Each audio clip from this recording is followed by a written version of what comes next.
guys, welcome back to another video and the last of our top 10 cooks from the last 10 years. I say top 10 cooks, it's kind of 10 cooks that I really like. I wouldn't say they've really ranked them in order, but this one does hold a little bit of a special place in my heart, and that is because it's a place we love to go, and that is Greece.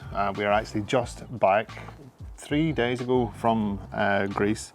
That was our third time visiting in the last 5 years, so the whole family loves going there, and we love the food whenever we're over there as well. So no matter how good the weight loss is going, it tends to always get thrown off course whenever we go to Greece. So today we are doing souvlaki.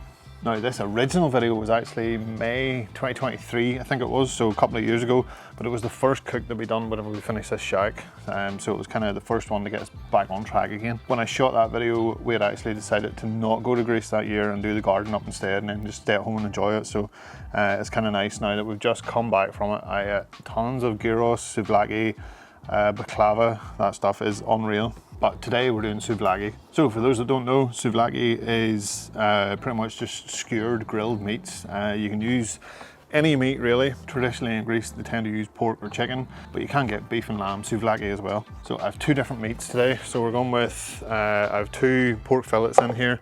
You can use pork loin as well, or pork shoulder, although it will be a little bit tougher, so you might need to kind of cook it a little bit lower and slower to get it nice and tender. And then we're just using chicken breast as well. You can use chicken thighs too. To me, if you're going to do chicken thighs tend to work better on gyros, so that's on a vertical spit, and then you kind of shave them off nice and thin. For chunks, I guess, I like chicken fillet. So we need to make up a little bit of a marinade for these.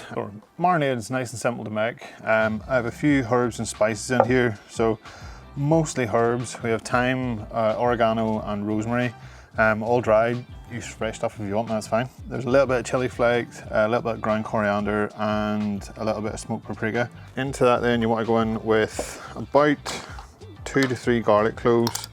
I'm actually going to use the lazy stuff today, so I kind of do a heaped teaspoon, should be about a couple of cloves of garlic. Then we also need the juice of 1 lemon. This lemon is massive. I don't even know if it's going to fit in this.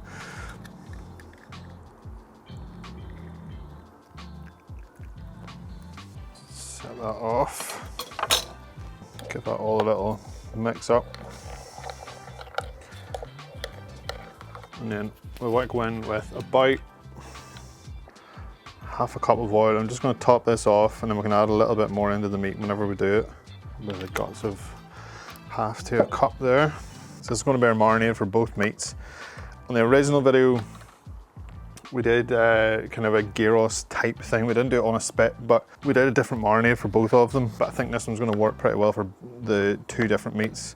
So we're going to keep it the same. Put a glove on.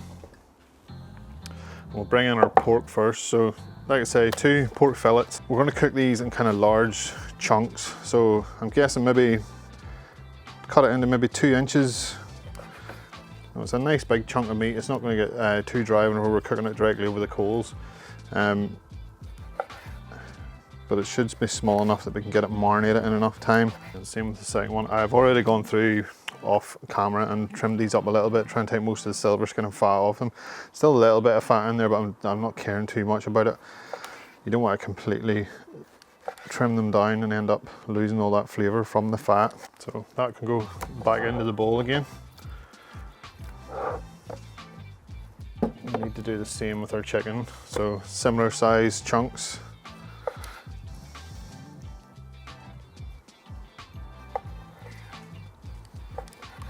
And back into your bowl with it as well.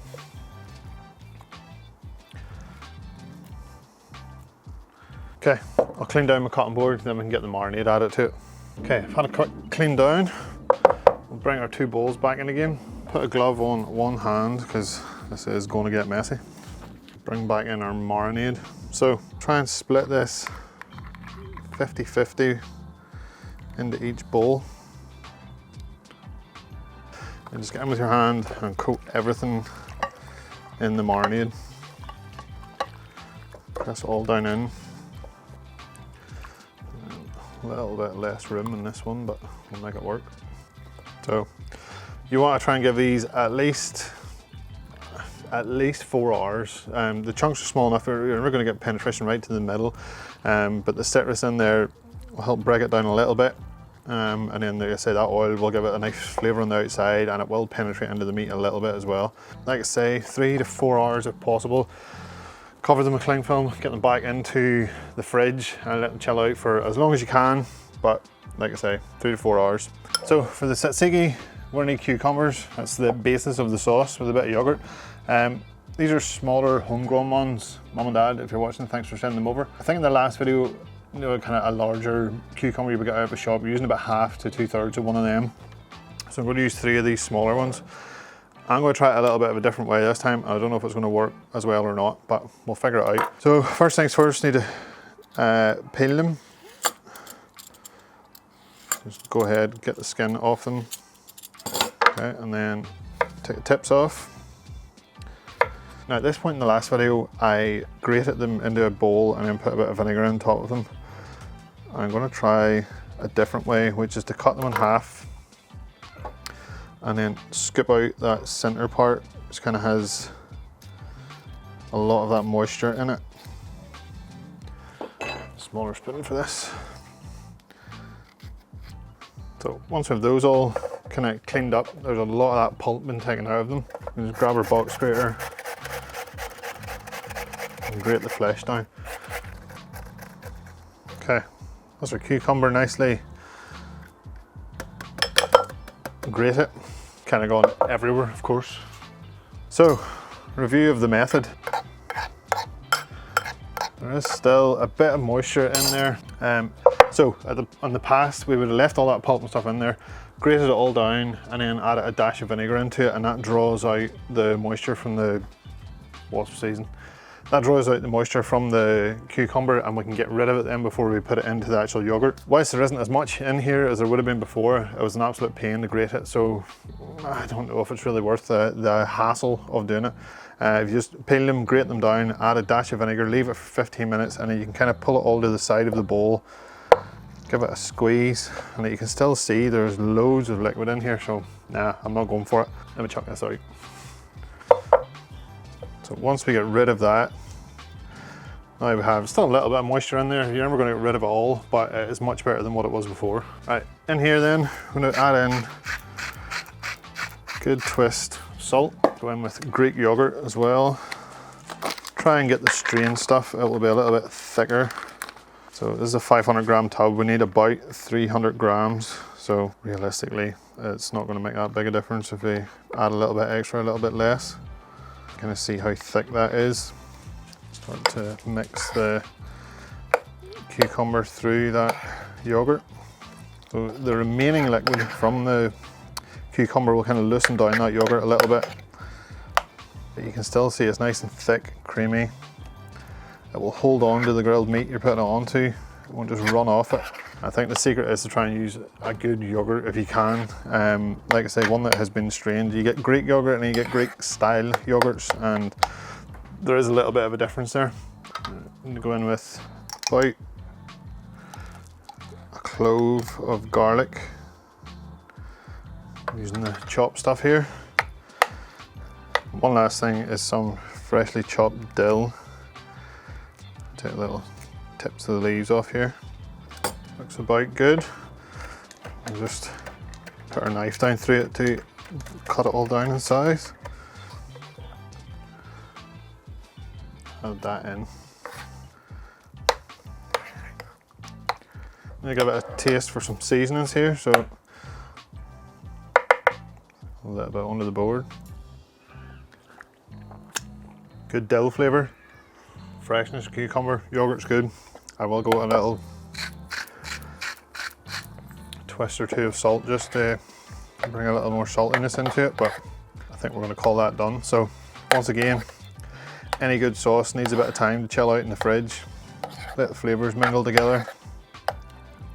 It will only get better with time, so we'll get that into the fridge. And the one last thing to make is our flatbread dough.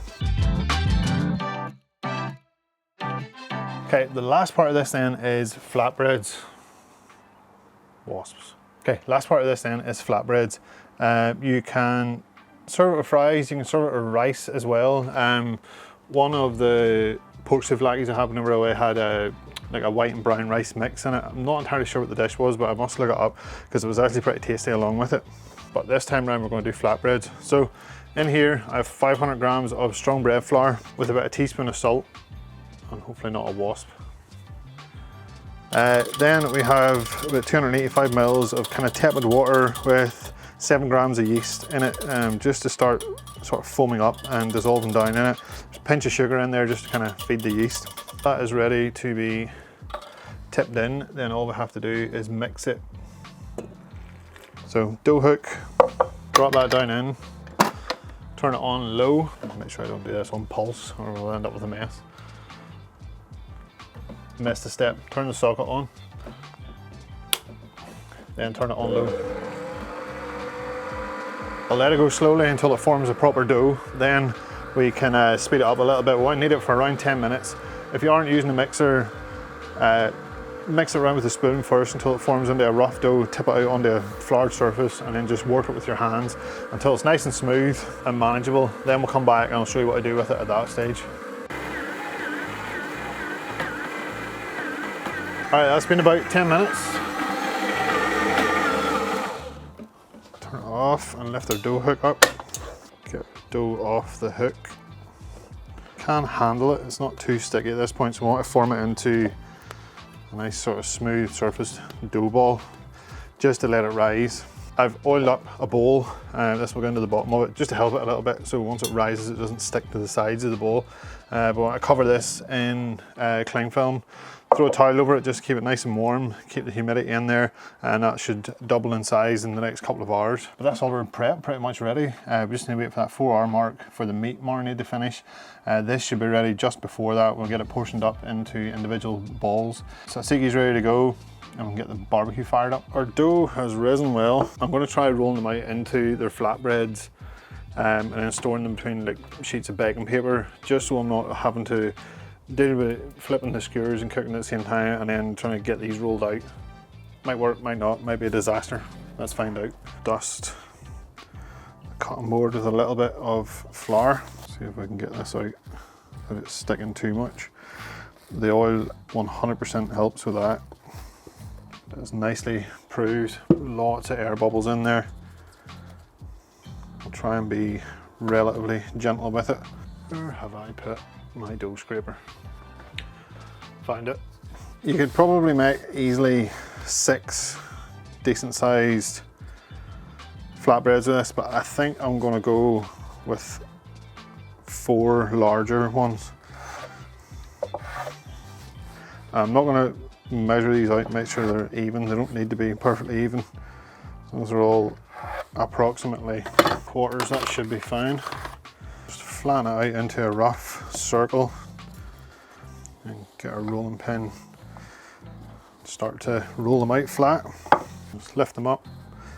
You need to stretch them out a little bit with your hands. You want them to be thin, but not, maybe not as see-through as a pizza base would be. Like I say, I'm going to take a sheet,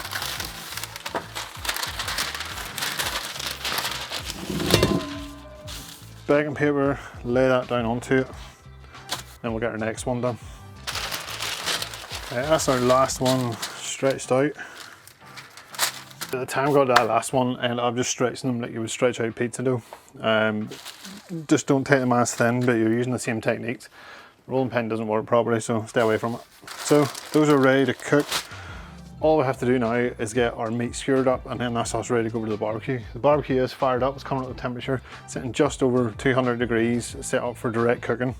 Okay, so time to get our meat threaded onto our skewers. I'm gonna go try and use clean hand, dirty hand here.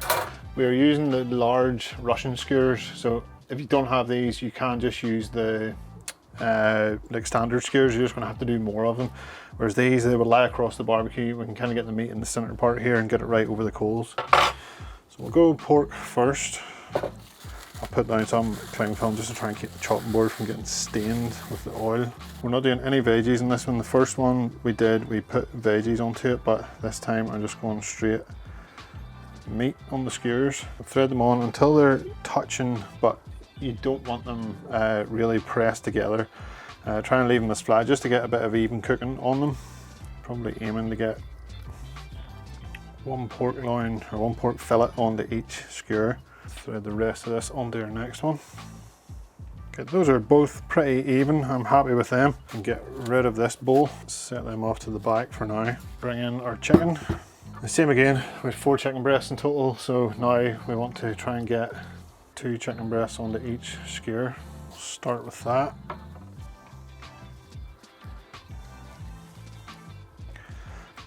Put these last couple of pieces onto the first skewer. Should keep things pretty even. Skewers are all ready. We're going to use the RFX for this cook. Just because we can keep an eye on the skewers while we're dealing with the flatbreads. We'll get notified once something's ready. Of course they're wireless, so we can go ahead and press them in. This is our immersion line, or minimum immersion line, so what we want to do is try and just get it through a piece of meat into another one, so that the whole probe is kind of in close to the skewer in the center, but it's not quite all the way in there touching the skewer. Our yellow one then can go into our chicken all the way up to that minimum immersion line as well. Before we move over to the grill, we are going to give them a bit of a seasoning just with the smoky heart or Greek gyros rub. Very similar flavours to what we have already. Let's give them a dusting to give them a coat on the outside. Now we can set up the RFX app. Here is the RFX app. You can see we have our 2 meat pros here. This one here set up from the last cook. So we can go in here, change it over to pork, and we're going to set a high temperature of 65°C for it. Hit save. Now 65°C, it's currently reading 10. Back out into our other RFX meat, which is our chicken. Strangely enough, it was set to pork last time. We'll change that over to chicken, and we want to set it to 75°C. We're going to turn off low alarm, obviously we don't need it for food. So we can grill away as long as our gateway is turned on. That communicates with the RFX meat and lets the app know as well, and then we'll get notified once they come close to their temperature. Alright, so barbecue setting 220, 225-ish. Bring our skewers over. These will reach all the way across, so we can lie them on. Squeeze on our pork ones. So those will set. We do have our grate in there as well. Whenever we want to do our flatbreads, then we can kind of move these over to the side, do the flatbreads on there too. But for now, we'll just let these start to take on a bit of colour before we start cooking off our flatbreads. Can't shut the lid obviously, but you can close it down just to try and hold down some of that heat and speed up the cooking process. We are cooking nice and fast. We want to give them a flip just to try and get nice even colour on all sides. Also move them about as we need to, because obviously we're a bit cooler off to the side of the barbecue, so we want to try and get them cooking as evenly as possible. Temperatures are getting into the 40s, so we can go ahead and start to get our flatbreads on. Just make a little space here to get this down onto the grill. Pretty quickly start to get some nice bubbles coming on it. A few of the drippings off the skewers as well.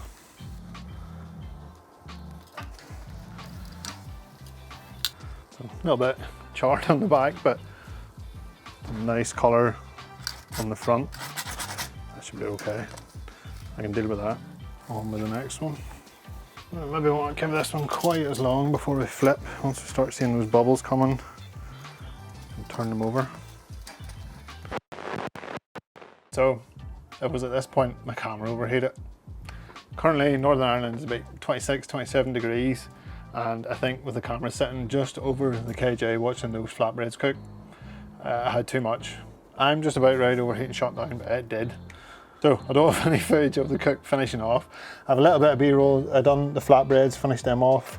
They came out well. I'm happy with them. Glad I went for the bigger ones. Everything cooked well. The RFX monitored it, alerted me whenever it hit, and then I was able to check all the way along. So obviously the RFX is kind of here. So we want to check these ones towards the end because they're sitting out sort of closer to the edge of the barbecue, so they might need a minute or two longer, so you can kind of position things about. But I knew whenever it was time to start checking, because these were able to tell me that. No wires, made them nice and easy to flip about and move whenever I was trying to get flatbreads on. Worked a treat. Needless to say, I am ready to eat. I'm gonna trim a little bit of the pork off, super tender, and I want a little bit of tzatziki. Man, that's good. A little bit of chicken. Flavour on the outside is really nice. It's nice and juicy. Got a bit banging in the flatbread. Yes, it's been in grease again. Even the temperature isn't far off it. The problem is I didn't have to cook it in grease. I'm overheating. So this is the last cook of the top 10 series. Love to hear if there's anything you think we missed out on or should have done in the top 10. I'll leave a link below for the original recipe and the original cook if you want to watch it as well. If you like this video, please give it a thumbs up. If you haven't already, subscribe to the channel. I'll see you guys in the next video.